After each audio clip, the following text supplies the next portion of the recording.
Disclaimer, I'm not super big on exfoliation. Number one, I do not use physical exfoliants at all. Any kind of scrub, or like even if they're like micro tiny little scrubs, I do not use those at all because they can cause tears in your skin, and I just feel like my skin doesn't like them. I only use chemical exfoliants. One of my favorites is the Dr. Dennis Gross Alpha Beta Universal Daily Peel. It says daily. There's no way I would ever use this every single day. This is very strong. I use this maybe twice a month. This is the one that I use in extreme situations where I feel like my skin really needs to be exfoliated. My skin will either be flaking, peeling, especially around my nose. This is where I notice it the most. And right here, when I put on makeup, it just looks like there's a layer of my skin that needs to come off.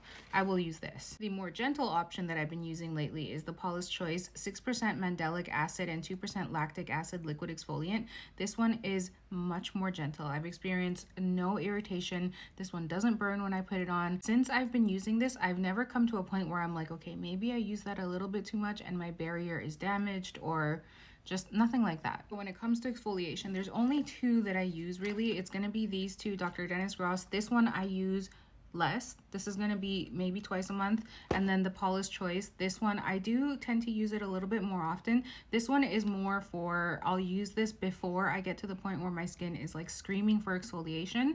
This one is easier to use more often because it's much more gentle. I still do not use them anywhere near every single day. I think this one actually says you can use it daily, but I don't. For most people, that will be way too much, especially if you have perioral dermatitis or seborrheic dermatitis, any kind of dermatitis. If you overuse chemical exfoliants, in my experience, it has often caused a flare-up. So I avoid it. I listen to my skin. When it tells me it needs to be exfoliated or we're getting close to that point, one of these two.